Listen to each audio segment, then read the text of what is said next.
नमस्कार, मी रणजित माडेकर. आंब्याची जी कलम असते 1 वर्षाचं कलम, ती कसं तयार होतं ह्याची पूर्वतयारी कशी असते ते आपण बघणार आहोत. आंब्याच्या रोप तयार करण्यासाठी जी मुख्य सुरुवातीला जी कोय पाहिजे असते ती कोय कशी असली पाहिजे, कुठल्या जातीची असली पाहिजे आणि ते कशी त्याची प्रक्रिया असते हे आपण बघणार आहोत.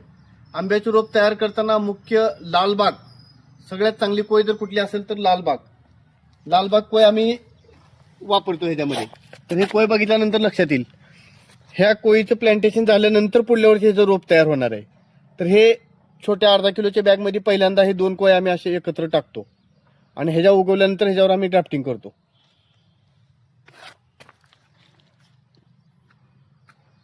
आता हे आपण निवडलेले कोय एकत्र करणार आहोत. एकत्र केलेले कोय आपण बुरशीनाशक मधने काढलेलं आहे. हे स्प्रिंट जे आहे, मॅनकोझम आणि कार्बोनडायझम नावाचे हे जे आहे, ह्याच्यातून आपण हे स्वच्छ धुवून घेतलेले आहेत बुरशीनाशक. ह्याला कुठल्या प्रकारची बुरशी लागणार नाही. आता हे स्वच्छ निवडल्या, ह्याला बुरशीनाशकची आपण प्रोसेस केली. आता हे निवडलेले कोय आपण परत त्याच्यामध्ये शिफ्ट करणार आहोत. आता हे अगोदर शिफ्ट केलेले. आता हे पान हिरवं झाल्यानंतर डबल बाटा आपण ह्याची कोय क्राफ्टिंग करणार आहोत तिथं दोन्हीच्या मध्ये. हे पान हिरवं झाल्यानंतर ते कलम बांधण्यायोग्य रोप तयार होणार आहे. ही अशी प्रक्रिया असते ह्याच्यामध्ये. वर्षाचं आहे पण 1च वर्षाचं रोप आहे, पण डबल बाटा असल्यामुळे एवढी छान ह्याची ग्रोथ झालेली आहे.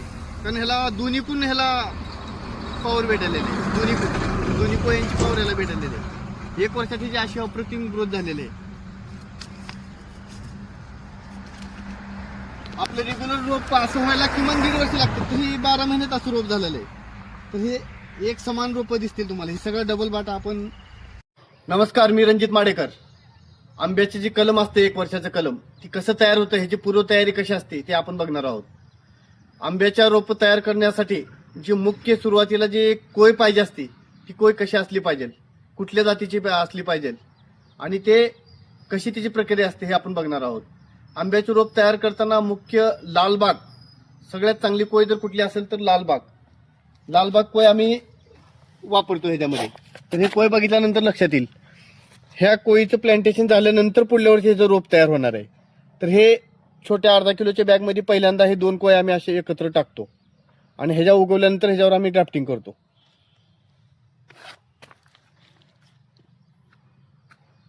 आता हे आपण निवडलेले कोय एकत्र करणार आहोत.